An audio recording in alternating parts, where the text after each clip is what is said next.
Dan mohon maaf gitu ya, ayah sambung ini kan memang sayangnya juga tidak ada batas sama Keke. Tapi kan mukanya berbeda gitu. Itu suka jadi pertanyaan buat Keke gitu loh.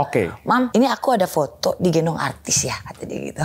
Yang Keke lakukan bukan ke saya, justru ke papahnya adalah dia bikin video. Kan ramai itu Keke dihujat kan. Yang satu dia tolak pinggang dok. Kan netizen kan pada ngehujat Keke anak. Maaf ya, ini sebenarnya tidak sopan bicarain. Anak haram lah apa gitu. Keke diem, cuman Keke bilang. Waktu itu sih dia hanya diam. Tapi dengan penolakan Reski yang luar biasa kerasnya. Akhirnya dia berpendapat bahwa mungkin dia malu kali mah ngakuin aku. Kalau ditanya jujur, berat bagi saya untuk kehilangan Keke kalau diminta. Karena secara kebenaran ayahnya punya hak terhadap itu. Tapi saya urus Keke dari 0 tahun, dari 0 hari sampai detik ini. And you love her? Ya.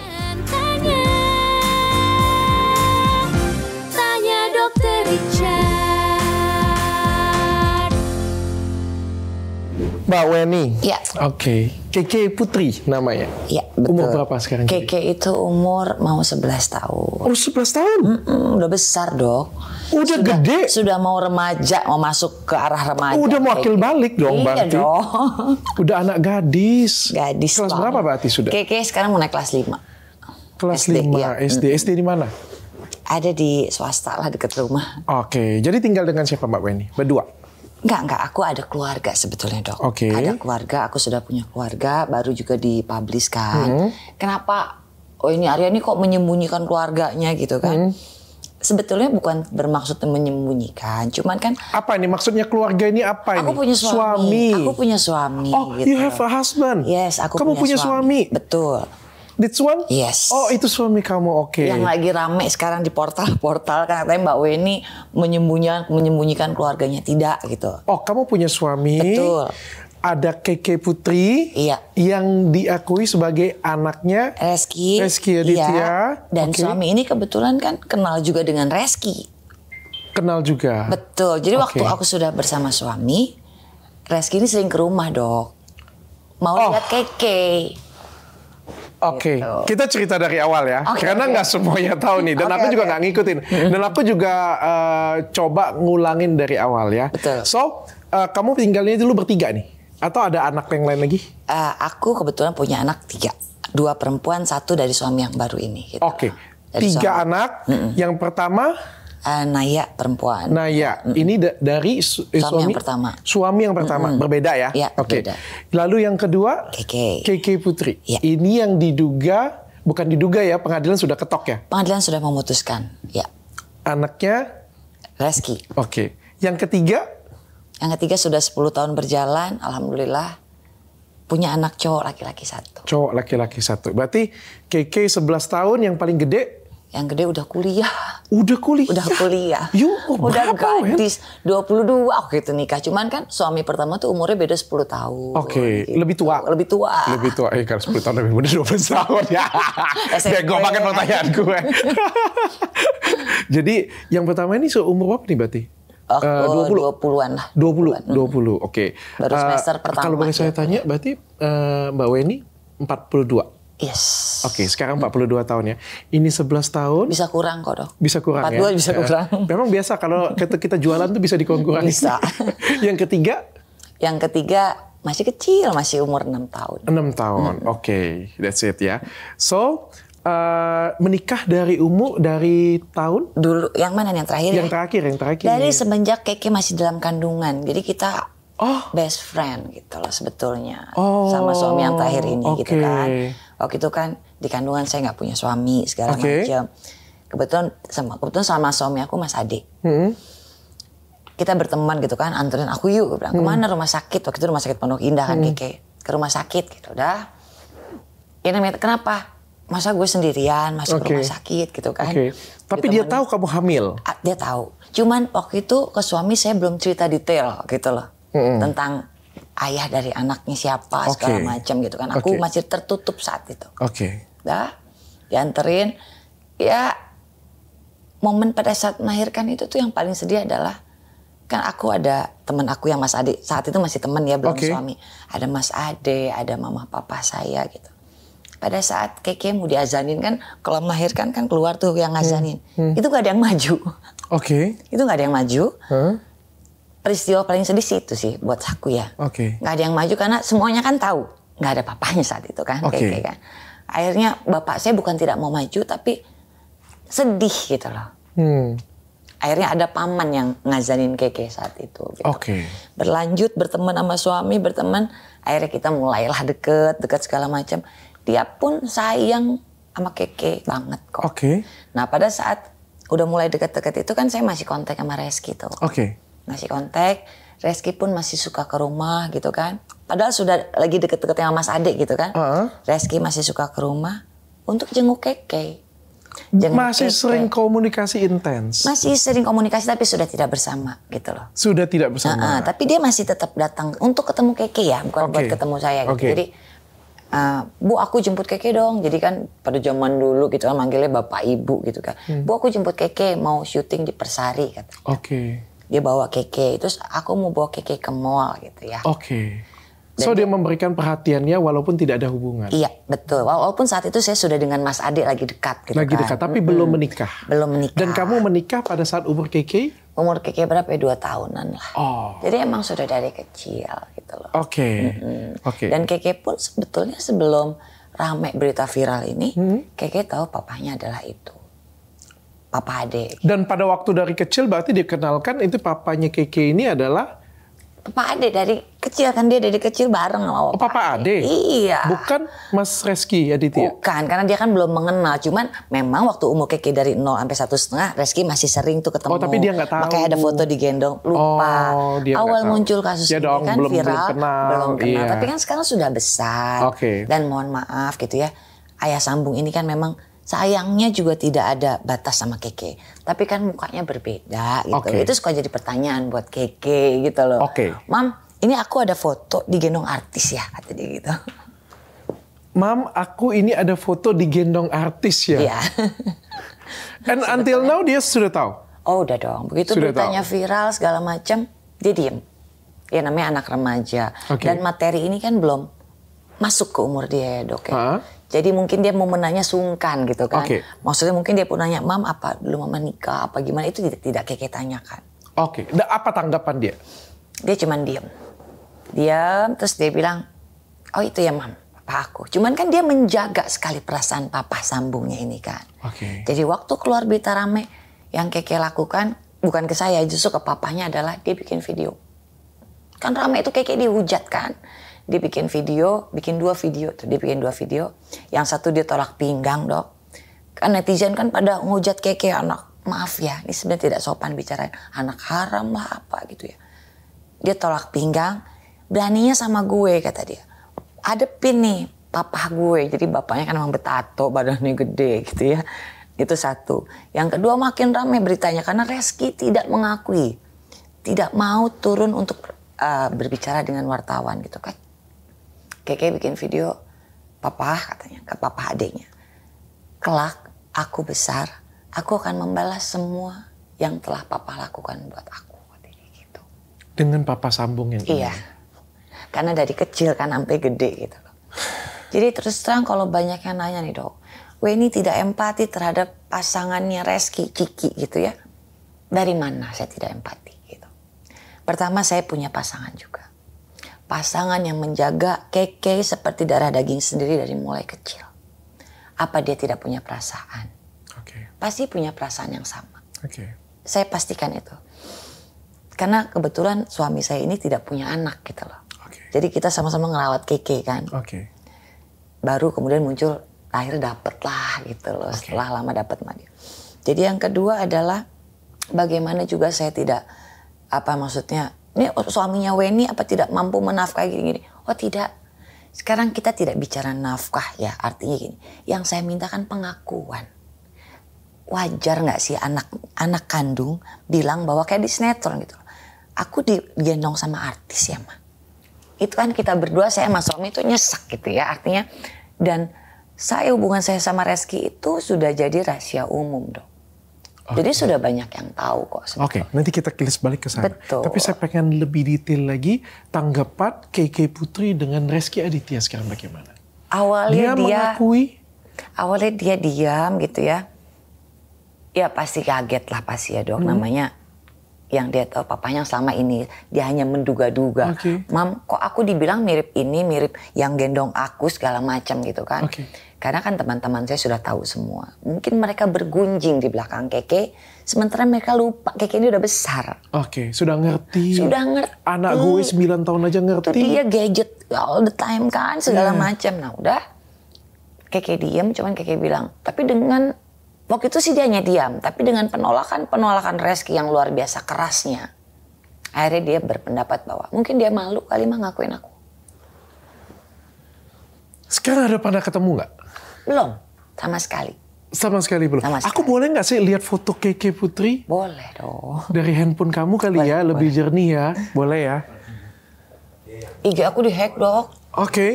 IG kamu dihack? Dihack baru 2 hari. Siapa yang ngehack? Nah itu dia tuh. So, this is your daughter? Iya. Ada lagi nggak fotonya yang lain yang jangan difilter kayak gitu biar aku bisa lihat? Mana ya? Galeri? Ini paling nih. Aku tuh baru ganti handphone, belum semuanya di. Ini juga susah ya. Coba ya. Udah gede sekali. Bibirnya mirip ya. Tapi saya itu tidak menuduh seseorang berdasarkan kemiripan. Gitu saya pengen tanya dulu ceritanya nih. Pertama kali ini kenalnya dengan Mas Reski kapan sih? Kenalnya itu kebetulan udah lama banget ya, berapa belas tahun yang lalu. Reski awalnya itu beli rumah saya di Kemang. Dia beli. Terus saya kan nggak tahu yang beli. Berarti kamu orang kaya dong tinggal di Kemang? Amin. Nggak, biasa aja kebetulan. Lagi dapat amanah yang baik. Dapat amanah yang baik ya. Tapi kalau rumah di Kemang nggak ada yang murah setahu saya. Reski beli. Berarti cukup berada ya. Dibeli Reski. Iya, punya duit lah pokoknya ya. Paling nggak ada punya ya kalau mau apa beli apa adalah kayak gitu. Waktu itu saya ya pada saat itu kan karir lagi bagus lah gitu. Umur masih muda, masih 28 tahun gitu ya. Saya nggak tahu tuh dari staf kantor saya bilang, ibu ada yang mau nawar nih rumah di Kemang katanya, gitu kan. Udah datang nih ke kantor. Terus saat itu demi Tuhan, demi Allah saya nggak tahu itu Reski itu artis. Oh ya? Demi Tuhan, karena gini, saya jarang nonton TV, kan gue bisnis sendiri gitu kan. Jadi jarang nonton sinetron, jarang nonton ini gitu. Tapi ganteng. Cakep, ditangkap anak muda lah gitu ya. Cakep anak muda. Tapi saya nggak tahu. Jadi waktu itu anak-anak kantor ngomong itu artis sinetron. Iya siapa? Pasangannya Nikita Willy ya kalau nggak salah dulu dia lagi dipasangkan. Kalau nggak salah gitu kan. Datang udah nego-nego harga, kenalan lah mungkin sama owner, nego segala macam, udah berlanjut, pembelian juga dia berlanjut gitu kan. Ngajak makan siang, ketemuannya seperti itulah. Dan akhirnya dekat. Dan waktu itu yang bikin dekat, aku punya hobi dulu kan outdoor. Aku suka main jet ski dulu kan. Jadi Reski aku ajak ke hobi aku, jadi sering main ketemu lebih sering ketemu lah. Gitu. Dan akhirnya berpacaran. Berpacaran. Berapa lama? Setahunan lebih lah. Setahunan lebih. Dan apa sih yang buat kamu yakin sekarang ini bahwa sorry ya saya tanya ya, bahwa Keke itu adalah the real anaknya? Karena saya nggak pernah sama siapa-siapa dong. Selama rentang waktu itu. Iya dong. Jadi banyak netizen yang bilang kan bahwa ini masih punya suami gini. Betul, saat itu saya sedang proses cerai gitu ya. Boleh ditanyain kok ke suami saya. Tapi kan gini, kalau kamu lagi proses cerai dengan suami yang pertama? Betul. Pada waktu kamu dengan suami kedua, Mam. Suami kedua? Iya. Ini ada berapa suami kamu? Saya sudah nikah 3 kali dong. Sama yang ini? Iya, sama yang 10 tahun ini. Nggak dihitung Reski nih? Kita tidak menikah. Tidak menikah kan berarti kan? Kita runut lagi ya. Yang pertama dapat anak yang lagi kuliah nih. Iya. Yang udah gede lah. Saya menjada lama tuh ya. Menjada lama. Lama banget. Tahun ada. Lalu yang kedua? Yang kedua, kamu menikah, tidak punya anak, dan pada saat kamu berpacaran dengan Mas Reski itu pada saat mau bercerai. Kenapa? Tapi saya belum bercerai. Udah proses pengadilan. Saya pakai juga lawyer terkenal juga kok. Udah udah proses kok itu. Oh, sudah proses, masuk pengadilan. Tapi belum final. Belum final. Jadi kalau saya buka terlalu dalam, di sini ada kehidupan orang lain yang saya harus jaga. Oke. Saya bisa aja buka kesalahan suami saya begini. Tapi kan tidak elok buat dibuka karena hubungan saya dengan mantan suami kedua dan istrinya baik. Oke. Sampai Tapi detik ini. Yang pada saat mau bercerai itu ketemulah dengan Mas Rizky, akhirnya berhubungan, berpacaran. Kenapa kamu mau berpacaran sampai membuat seorang anak tanpa menikah, Vin? Waktu itu apa yang kamu pikirkan? Jujur nih ya, saya lagi sakit hati banget dengan ada kecewa dengan perceraian yang kedua itu. Pokoknya ada masalah dengan saya dan mantan suami gitu. Yang bikin saya rada terguncang lah saat itu. Tapi saya tidak bisa buka ya alasannya di sini apa, karena saya hargain. Ya. Akhirnya saya jalanlah dengan Reski karena saya pikir anaknya asik segala macam ya. Cuman saat itu sebagai orang yang gaya pacarnya terlalu berlebihan, saya menyesalinya ya. Artinya sampai memutuskan tidak ada anak ini gitu loh, Dok. Tapi kan kamu sudah cukup dewasa pada saat itu. Kadang-kadang logika nggak main sih ya kalau dalam berhubungan begitu ya. Saya kebablasan lah istilahnya. Kamu kan sudah di pertengahan umur 30-an. Ya, 30-an. Sudah dewasa itu, Wen. Iya. Udah dewasa. Saya akuin kok, saya salah. Makanya saya bilang, di kasus ini kesalahan bukan pada anak saya. Kesalahan pada kedua orang tuanya. Itu selalu saya tekan. Lalu kenapa pada waktu kamu hamil, kamu ada beritahu dengan dia? Tahu, orang dia sempat nganterin saya. Kamu ada minta tanggung jawab kan? Waktu itu saya bilang, ini bagaimana ke depannya. Cuman Reski mungkin saat itu lagi sedang sibuk syuting atau segala macam. Saya juga tidak mau terlalu yang nge-push gitu kan. Karena saya pikir saat itu kan tanggung jawab itu sesuatu yang tidak perlu di-push. Saya pikir dia akan datang kepada saya, kepada orang tua saya. Tapi itu tidak dilakukan. Oke, itu kan ya kalau sibuk mungkin 1-2 hari ya. Ini kan hamil ini kan 6 bulan. Prosesnya gedenya juga panjang. Waktu Reski kecelakaan pun saya ada kok. Dan saya sudah hamil juga itu. Dan adakah pembicaraan bagaimana atau memang putus aja pokoknya? Saya sempat bilang ini saya hamil. Makanya dia sempat nganterin saya ke Brawijaya Women Health Hospital waktu itu ya. Untuk ngecek kandungan. Boleh dicek ke rumah sakitnya juga. Cuman dari dia tidak pernah ada kata untuk mau nerusin menikah atau tidak gitu. Bahkan minta digugurkan juga tidak. Dari adiknya Reski yang namanya Bowo, justru yang dia sangat sangat perhatian sama saya. Adiknya Reski ya. Jadi kebetulan saya masih merokok kan. Dia selalu bilang, Mbak jangan merokok Mbak, kesian gini kan, stres juga gitu saya saat itu ya. Tapi dari Reski tidak pernah ada ajakan untuk menikah atau bagaimana, nggak pernah sih. Dan kamu juga tidak pernah menuntut itu? Bahkan saya minta nanti aktenya bagaimana, ini anak gimana, tidak ada respon. Tapi kamu sempat minta?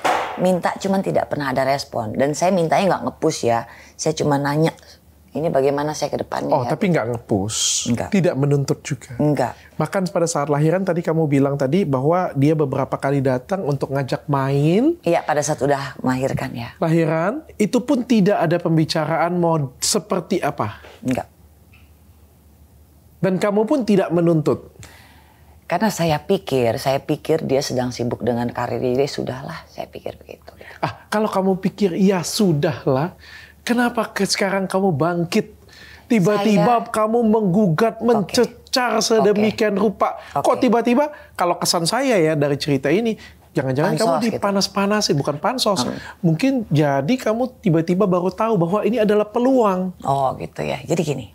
Pertama saya tidak hidup dari media sosial, nyuwun sewu sebelumnya gitu. Jadi saya mau peluang dari mana gitu kan. Yang kedua, karena saya tidak punya Instagram sebelum kasus ini muncul.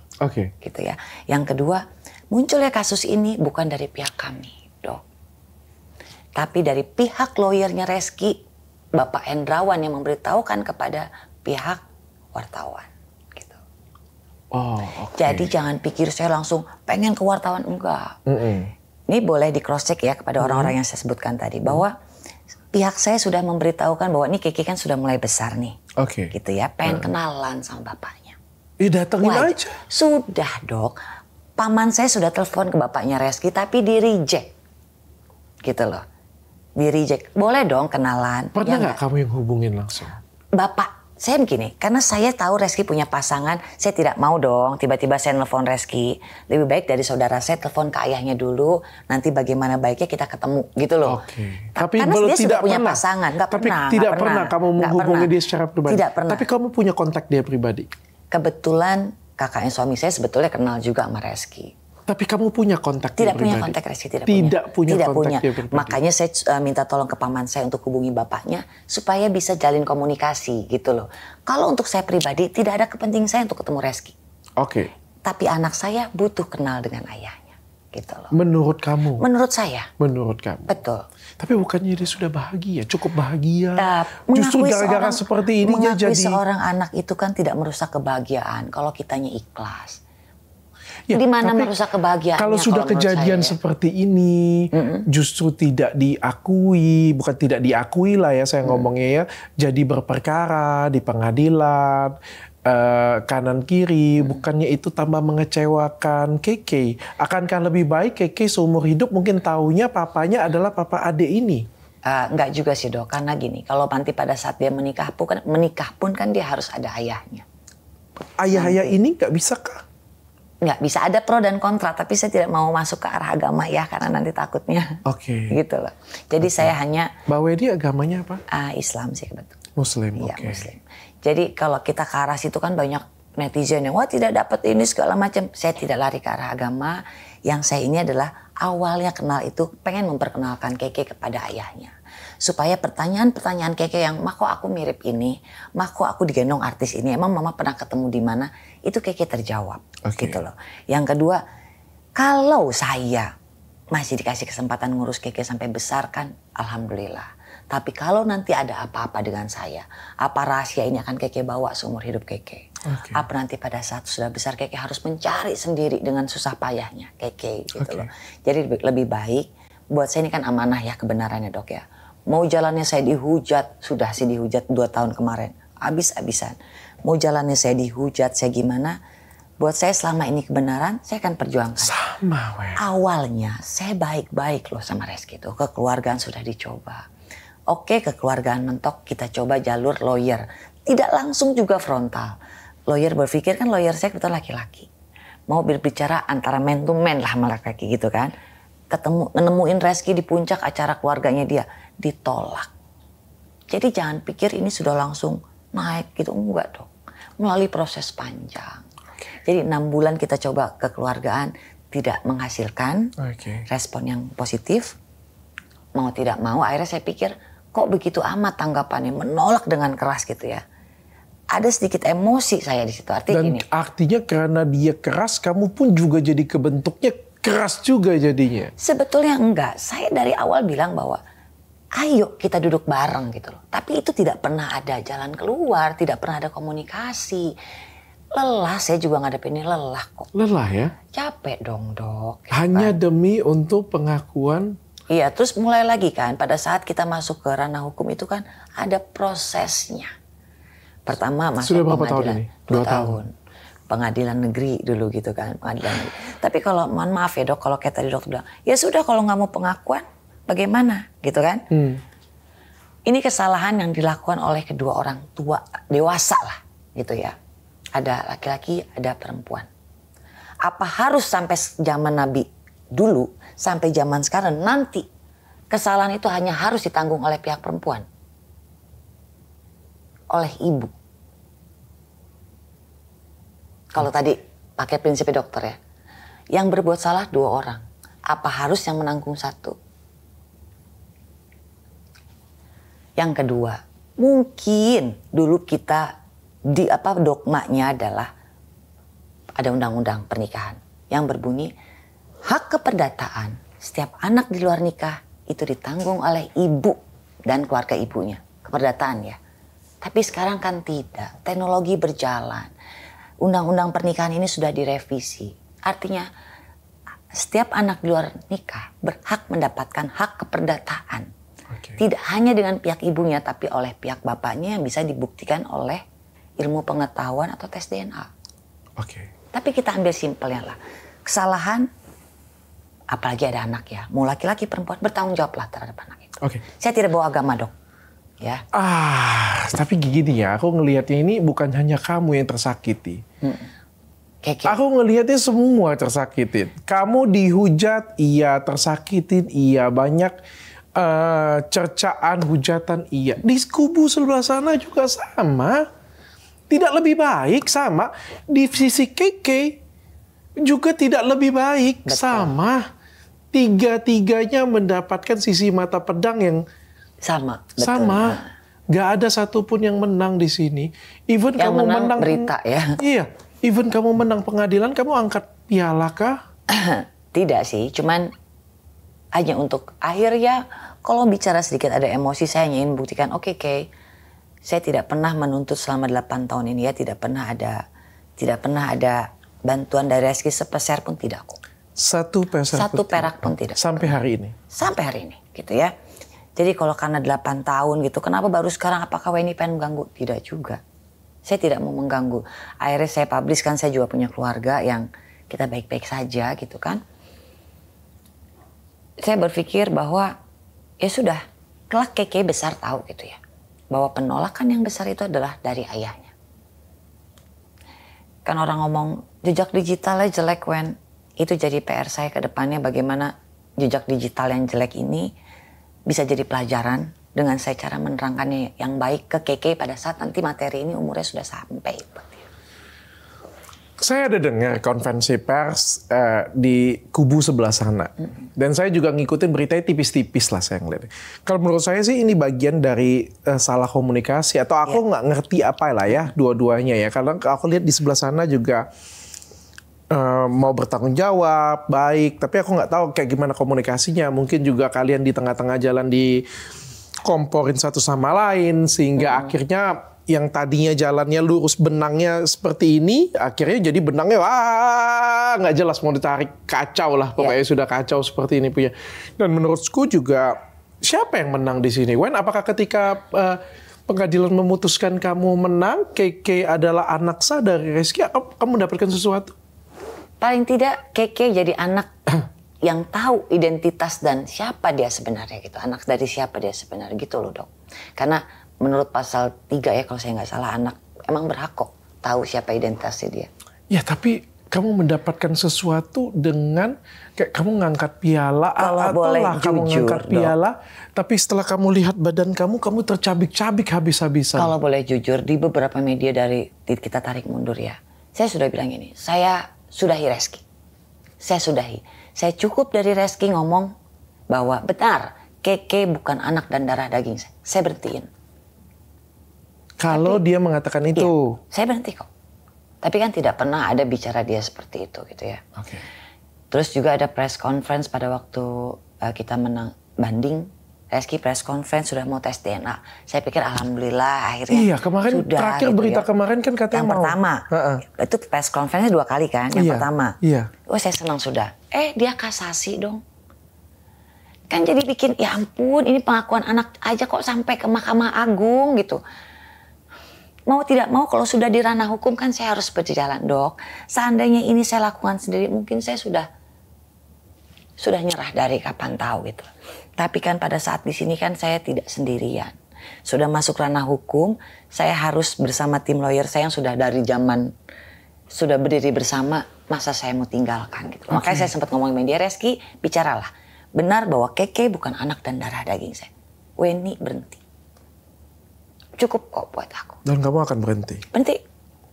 Bicara aja kayak gitu.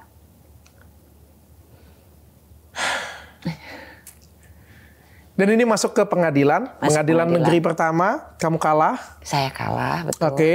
Banding, pengadilan tinggi, betul. Kamu menang. Diputuskan bahwa itu adalah anaknya Mas Reski. Iya. Lalu ini nggak ada cerita, ini ada yang cerita yang dia mau tes DNA itu. Oh iya, tapi diam-diam. Lalu batal dan akhirnya kasasi lagi. Kasasi lagi sampai ke Mahkamah Agung ini. Iya. Dan ditentukan di sini kamu menang lagi. Menang, alhamdulillah. Diputuskan bahwa Keke Putri adalah anaknya Reski Aditya. Habis ini PK lagi nih. Gini, untuk PK, untuk upaya hukum lain, betul. Jadi masih ada satu langkah yang Reski bisa lakukan, PK. Tapi dia harus membawa bukti baru novum. Novumnya apa sih? Tes DNA. Oh. Jadi maju kena, mundur kena, ya Reski harus DNA. Jadi dia tidak mau PK. Berarti sudah menang dong. Ya sudah gitu kan. Oke, sip, mantap. Selamat saya ucapkan, Tapi Wen. sebetulnya jadi bukan apa yang masalah kamu dapatkan dari kemenangan ini, Wen? Paling enggak Mama sudah buktikan ke Keke gitu ya, bahwa ya Keke sudah tahu identitas Keke. Hanya sampai di siapa sana. ayah Keke. Jadi pertanyaan Keke ke Mama, Keke mirip siapa? Keke kenapa orang suka ngomongin di belakang Keke ya kan selama kemarin tahun-tahun kemarin. Ya, ini. Saya paham apa yang kamu perjuangkan. Ya. Saya paham. Untuk netizen semuanya ya, jangan mudah kalian menghujat sesuatu karena kan kita bukan berada di posisi yang merasakan ya. Jadi kita nggak bisa tahu apa yang dia rasakan ya. Apalagi seorang ibu yang punya anak yang tidak diakui oleh seorang laki-laki, pasti ada kepahitan tersendiri ya. Tapi kalau cuma pengakuan dan tahu dia anak siapa, rasanya tidak perlu mengalami proses yang panjang pengadilan. Kamu ngomong di kamar berdua pun dengan dia pun juga bisa, Wen. Tapi dia kan nggak mau, Dok. Dia tidak pernah mau. Jadi dari keluarga saya sudah mencoba hubungi keluarga Reski, ditolak, di-reject. Bukan, maksud kamu bicara dengan Keke berdua di kamar juga kan bisa. Oke. Kan saya tadinya mau ngenalin Keke sebagai ada figur, nih Keke punya papa ini loh gitu loh. Yang saya kaget adalah kok seperti itu responnya, itu saya kaget. Oke. Setelah kejadian sampai sekarang, menyesalkah kamu pernah menggugat? Bahkan meminta pengakuan? Kalau dibilang gini, kan pernah ada yang tanya sama saya, menyesal gak sih kenal Reski gitu kan? Iya ada yang tanya. Kalau saya bilang saya menyesal, berarti saya tidak ada Keke, tidak ketemu Keke. Oke, berarti kamu tidak menyesal? Jadi apa yang terjadi pada hidup saya itu sudah, buat saya sudah takdir. Dan sudah menjadi qadarullah lah kalau dalam muslim gitu ya. Artinya keputusan memang sudah jadi jalan yang Allah izinkan. Sudah menjadi kehendaknya. Saya kan hanya menjalankan. Ini sudah area dari pemilik hidup kita lah. Tapi kamu menyesal membawa ini ke ranah publik untuk dibuka? Saya nggak pernah bawa loh, Dok. Ini yang bawa adalah lawyer Reski yang memberitahukan ini ke publik. Kalau kejadiannya akan seperti ini, menyesal nggak kamu? Bahkan meminta menyesal, saya lebih menyesal. Tidak pernah menyesal apa yang sudah terjadi dalam hidup saya cuma jalanin. Enggak sih.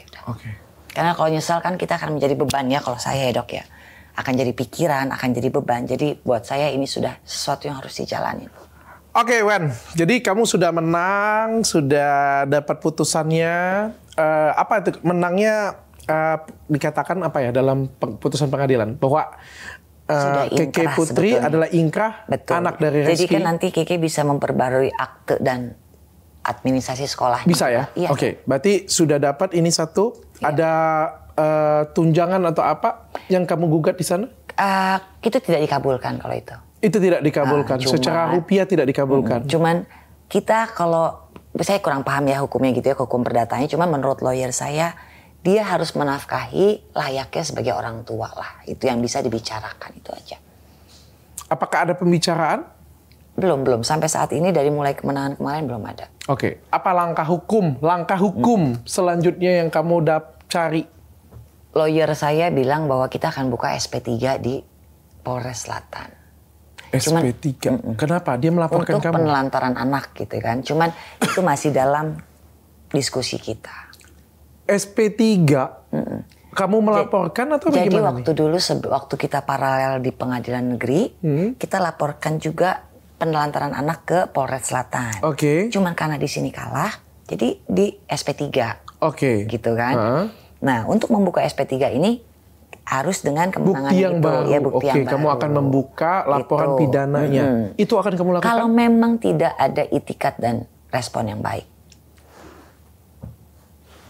Respon seperti apa yang kamu inginkan? Datang dong, gitu kan. Jadi kan di podcastnya lawyer kan bilang bahwa Mbak Weni sudah pernah kita ajak DNA, tapi tidak pernah mau katanya gitu ya. Itu satu. Mbak Weni juga apa dia bilang ya, tidak pernah berkomunikasi dengan pihak kita. Kalau emang itu berkomunikasi dong. Saya jawab ya, jadi ibunya kuasa hukumnya Reski pernah mengajak saya as a friend bertemu di Pondok Indah Mall. Oke. Ya. waktu mereka menang di pengadilan negeri itu. Lewat teman saya, beliau bilang ketemu dong sebagai teman, katanya gitu. Oke, sebagai teman kan aku datang nggak sama lawyer dong. Oke, udah ngobrol-ngobrol dia ngomong, Weni, seandainya ini untuk kepentingan anak, saya mau menjembatani kamu untuk ketemu, gitu kan? Keke dengan Reski, kata dia. Saya kan bilang, oh nggak masalah silahkan, saya bilang gitu. Tapi kamu jangan pakai lawyer, kata dia. Cabut banding kamu. Gitu ya, cabut, tidak pakai lawyer, cabut banding kamu. Nanti Keke saya bawa, ketemu Reski, nanti hasil DNA-nya saya kasih tahu. Gitu.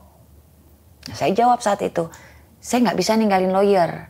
Karena kan beliau-beliau itu yang sudah menemani saya dari awal sampai akhir. Saya bisa ngerti. Dan kalau suruh cabut banding, aku nggak mau. Karena aku mau Keke itu di bawah payung hukum gitu. Artinya nanti Keke bisa ngerubah semua akte-aktenya dia. Untuk kepentingan Keke masa depannya juga kok. Gitu kan. Nah itu saya nggak mau. Saat itu kan saya langsung bikin live di Instagram gitu ya. Karena ibu pengacara itu berbicara memutar balikan fakta. Saya marah, saya langsung live di Instagram. Saya counter balik tuh ibu pengacara itu gitu. Jadi kalau ibu itu tidak mengakui, ada 2 saksi di situ. Jadi arahnya seperti itu. Makanya saya bilang, ibu kok Keke dibawa? Nanti dikabarin ya, emang kita pesen delivery apa?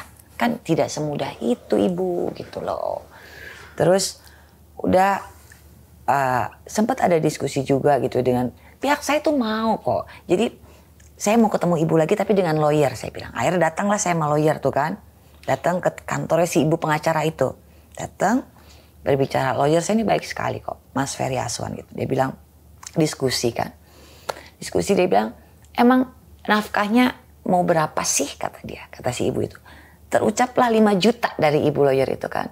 Reski hanya mampu 5 juta nih katanya gitu. Per bulan? Per bulan. Nggak ada masalah, lawyer saya tidak pernah masalah kan. Cuman Bu, bahasa lawyer saya ya, ada baiknya kan kadang-kadang, namanya mereka diskusi kan. Kadang-kadang yang menikah pun jadi masalah kalau itu dibayar per bulan. 3 bulan pertama dibayar, selanjutnya hilang-hilangan gitu. Masa kita mesti menagih gitu kan, kata lawyer saya. Tapi ada bahasa yang diputar balikan. Jadi maksudnya seperti orang jual putus beli barang aja, kata lawyer saya ngomong gitu. Diangkatlah besoknya sama lawyer ibu pengacara itu. Pihak Weni menawarkan jual putus. Kok gitu amat sih ibu? Saya pernah gitu dengar, saya pernah dengar kan? Pernah dengar. Nah, ada satu lagi yang saya belum buka nih. Jadi ibu itu awal-awal kasus ini muncul pernah menghubung. Ya saya kan dulu pengusaha.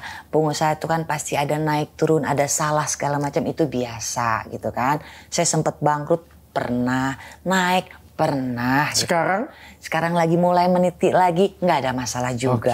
Ibarat tinggal di kos-kosan pernah. Tinggal di komplek mewah pernah. Nggak bisa beli susu pernah juga, alhamdulillah. Hidup kamu cukup upside down ya? It's alive gitu loh. Ya itu it's alive ya kan. Tapi ya alhamdulillah saya masih dikasih sehat. Masih bisa ngurus anak-anak. Masih dikasih kesempatan untuk memperbaiki diri. Itu udah lebih dari cukup. Gitu ya, oke. Ibu pengacara juga pernah tuh jadi menghubungi salah satu. Dulu saya ada kasus ya dok ya. Dia menghubungi salah satu yang berkasus dengan saya untuk naikin lagi. Itu tidak elok sih menurut saya. Itu tidak elok dan menawarkan jasa ya beliau ya. Dan apa ya, mengaburkan esensi dari gugatan kami. Itu tidak pada tempat. Oke, gini Wen. Aku kasih sedikit pandangan ya. Boleh. Aku minta pandangan kamu sedikit. Sekarang aku coba andai-andai aku adalah bapak dari Keke Putri. Aku sudah buat kesalahan dengan kamu. Dan kamu adalah masa laluku yang kelam. Dan aku melihat kamu juga tidak punya banyak masalah dalam kehidupan kamu. Dan dan aku bukan masalah satu-satunya kamu. Karena kan kamu, kehidupan pernikahan kamu yang luar biasa, kehidupan bisnis kamu yang luar biasa. Jadi kayak seolah-olah kamu ini adalah masa laluku yang kelam. Dan pada suatu hari aku mempunyai kesempatan yang baru untuk mulai hidupku yang baru. Aku menikah dengan wanita yang cantik, yang baik hati, dengan karir yang bagus, yang bisa menunjang aku satu sama lainnya, dan membuat aku menjadi manusia yang lebih baik. menjadi suatu hal yang wajar, aku akan melupakan masa laluku yang kelam itu. Dan aku menganggap kamu itu ya hanya membawaku sesuatu hal yang buruk. Sehingga aku akan menutup pintuku rapat-rapat untuk berkomunikasi dengan kamu karena aku menganggap kamu adalah masa laluku yang kelam. Termasuk anak dilupain. Whatever is it, kalau aku buka satu pintu itu dan ada satu penghubung yang masuk ke dalam sana, maka itu akan merubah sesuatu hal yang baru yang aku bawa. Itu cara berpikirku ya. Ada kesempatan untuk cara berpikir seperti itu. Dan mungkin menjadi hal yang wajar juga aku akan berpikir seperti itu. Sama seperti ini, aku bilang. Pada suatu hari ada seorang wanita dengan laki-laki yang berpacaran, ya. Wanita ini, ini bukan kamu. Kita berandai-andai saja ceritanya kayak gitu ya. Wanita ini adalah wanita nakal di mana dia punya menikah beberapa kali, pacaran beberapa kali, punya anak gak jelas juga, kayak gitu, punya cewek nakal, dia pakai narkoba kanan kiri, ya sabu-sabu, apapun itulah kayak gitu. Pada waktu laki-laki itu berpacaran dengan dia tahu ini adalah masa lalu yang kelam. Pada suatu hari dia mendapatkan kesempatan untuk bangkit kembali dan akhirnya dia menjadi pengusaha, menikah dengan seorang wanita baik-baik yang sayang dan akhirnya keluarganya harmonis sejahtera.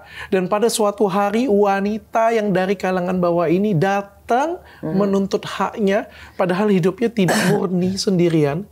Dia punya banyak masa lalu yang kelam, bukan hanya dengan laki-laki ini. Kalau laki-laki ini adalah anak kamu. Laki-laki ini adalah anak saya. Yes, kita berbicara kalau misalnya si laki-laki ini yang menemukan hidupnya yang baru ini adalah anaknya kamu, supaya kita netral. Ya, supaya bukan cuma netral, kamu berusaha berdiri di sisi laki-lakinya. Ini adalah anak kamu. Anak kamu yang pertama. Yang tidak sengaja berpacaran dengan wanita kelam di luar sana yang nggak jelas, lalu tiba-tiba dia menemukan hidupnya yang baru. Apa suggestion kamu dengan anak kamu yang sudah menemukan hidup yang baru ini? Selama itu ada anak, selama itu ada darah daging, selama itu ada manusia lain yang hidup di masa lalu dia, tanggung jawab dan hadapin. Itu saya. Segala jenis masa lalu, tidak ada orang yang tidak punya masa lalu ya dok ya. Tidak ada orang yang luput dari salah. Dan tidak ada orang yang bisa menjudge kesalahan orang. Kecuali dia Tuhan. Tapi Tuhan mewajibkan kita untuk menyayangi sesama manusia. Manusia loh kita bicara. Sekelam apapun masa lalu, narkoba atau penjahat apapun. Tapi selama ada anak manusia di situ. Walaupun kamu melihat ketika anak kamu ini akan membuka suatu jalan, akan menghancurkan sesuatu hal yang bagus di depan matanya. Tadi kamu dokter tetap akan menyarankan seperti itu. Maaf ya gini ya, tadi kan dokter bilang, walaupun perempuan nakal ini main dengan segala macam gitu kan ya. Pertanyaan saya satu, apa bisa saat 5 sperma masuk ke dalam? Saya tidak mengandaikan itu. Makanya, kamu. Jadi senakal-nakalnya perempuan gitu kan, semua gimana ya tadi dokter perandaian itu ya. Setahu saya, di ilmu pengetahuan itu ya,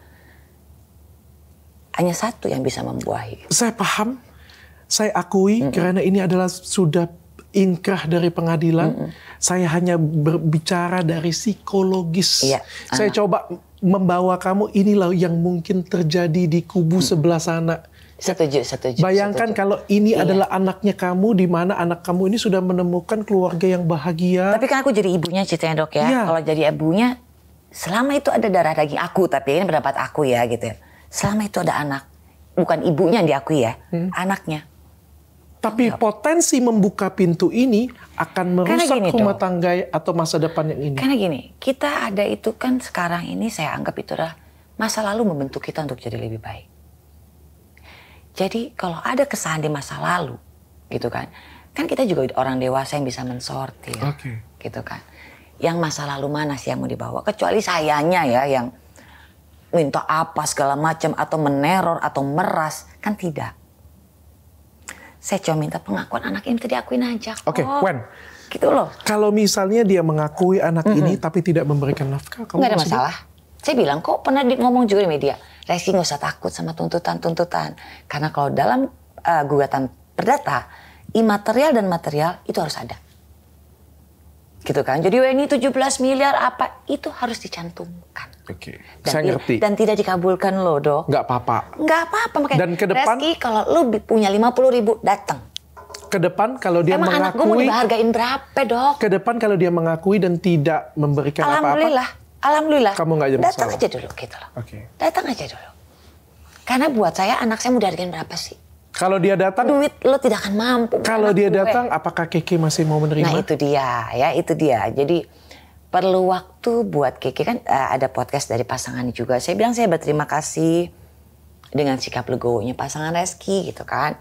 Dengan sikap akhirnya Allah membukakan pintu hatinya, dia mau berbicara gitu seperti itu. Tapi dengan berjalannya waktu gitu kan, Keke juga sudah mulai bisa baca berita, akan butuh waktu itu aja.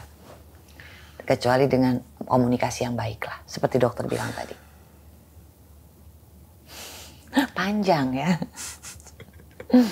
Panjang, ribet, jelimet, dan lama. Gimana kehidupan keluarga kamu? Alhamdulillah ya kita seperti keluarga terganggu? Lainnya. Awalnya iya. Mas, are you okay? Are you okay? Can you sitting here? Duduk di sini sebentar biar bisa saya perkenalkan. Ayo biar kita closing sebentar saja. Awalnya Weni itu sahabatan sama teman saya dari kecil. Mas, aku pengen tanya nih Mas. Ini kan jelimet banget nih Mas ya. Betul. Ini kayak benang kusut nih menurutku nih ya. Benar. Tanggapan kamu kayak gimana sih Mas? Kamu kasih semangat atau udahlah stop aja? Gini, saya berprinsip cuman begini. Kebenaran itu kan harus ada. Oke. Kalau mengejar sesuatu kebenaran itu silakan saja. Berarti you support? Iya. Support atau menyemangati? Both. Dua-duanya. Oke, perbedaannya kayak gini ya. Kalau support ya ada apa yang menurut kamu terbaik jalanin, atau enggak kamu harus seperti ini. Kamu harus kejar ini, malah kamu bantuin strategi. Ya kalau gitu saya habis menyemangatinya ya. Menyemangati. Saya menyemangati karena ya kalau ditanya jujur berat bagi saya untuk kehilangan Keke kalau diminta. Karena secara kebenaran ayahnya punya hak terhadap itu. Tapi saya urus Keke dari 0 tahun, dari 0 hari sampai detik ini.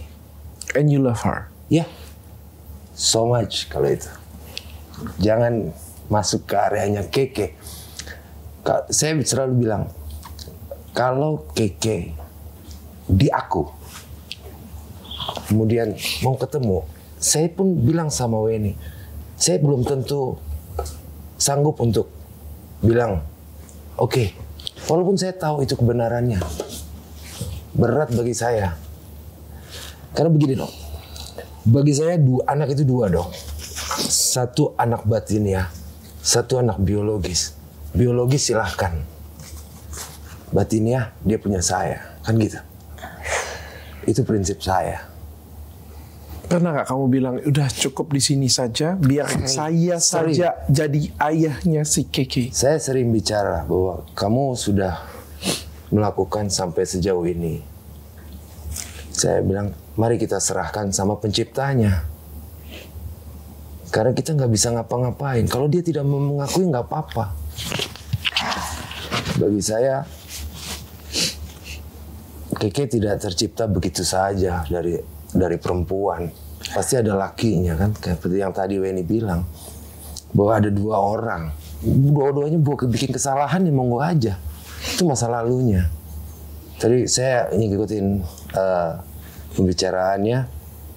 Kesalahan itu sudah terjadi. Mau diapain? Yang saya sayangkan mungkin ketidakjujuran di awal. Sehingga bohong ditutup dengan bohong. Sehingga jadinya sampai detik ini. Tapi sebenarnya kalau pengakuan itu ada dari awal, nggak akan sepanjang ini. Cuman keberanian aja kok ini, butuh keberanian. Kalau nggak berani ya nggak apa-apa. Nyatakan, kasih statementnya. Saya gini, tolong pikirin anak saya yang namanya Keke. Psikologinya pasti keganggu, pasti itu. Tolong bilang, gue nggak ngakuin atau gue ngakuin. That's it, udah. Saya juga nggak mau ini berlanjutan. Keke ada ngomong nggak sih pengen berjuang atau Keke bilang stop aja sama apa? Keke nggak pernah singgung tentang ini. Kalau ada berita di media gitu, dia nggak pernah mau nyinggung. Entah dia tidak mau nyakitin hati, entah apa gitu ya, nggak tahu saya. Dia cuma bilang Papa, I love you. Mas Adi juga kenal sama Reski kok. Iya juga kenal dengan Reski. Kenal. Temenan? Enggak, cuman tahu saja. Beberapa kali di tempatnya Weni. Datang kok, bapaknya juga ketemu saya, ibunya ketemu. Oke. Jadi kan awalnya Reski nggak ngaku kenal saya, makanya jadi panjang kayak begini gitu loh. Reski nggak ngaku kenal saya, dia nggak pernah datang ke pengadilan. Itu yang bikin jadi panjang sebetulnya gitu loh. Ya harusnya cuma akui saja. Atau tidak akui sekalian. Dan kemenangan ini bukan akhir dari episode ini. Saya sebetulnya gimana ya. Sian Keke juga itu udahan. Cukup. Saya juga nggak perlu sebetulnya kan pencitraan di media sosial kan. Saya tidak bekerja di bidang ini juga gitu. Ayo kita duduk. Berapa kali saya kemarin ditanya wartawan. Ayo kita duduk, saya minta duduk dengan pihak Reski, pihak pasangannya maupun kuasa hukumnya. Ayo kita bicara. Oke, bukan maksud saya gini. Kamu sudah menang dan dia tidak mau duduk bersama dengan kamu. Ya, dia mau baik-baik saja. Kamu masih mau melanjutkan? Kan nggak bisa begitu. Jadi kalau udah menang menurut kuasa hukum ya, itu akan ada eksekusi apalah. Eksekusi itu penetapan identitas anak dulu ke pengadilan gitu kan, masih panjang gitu ceritanya. Dari identitas anak pengadilan nanti ada step apa lagi gitu yang kayak berarti begitulah. Ini bukan akhir dari episode ini. Kalau di Mahkamah Agung secara ranah hukumnya sudah mentok ya kan, di atas Mahkamah Agung Tuhan ya. Iya bukan, maksudnya kalau misalnya dia tidak mau masih tidak mau mengakui ya masih mau dilanjut dong ke pidana tadi.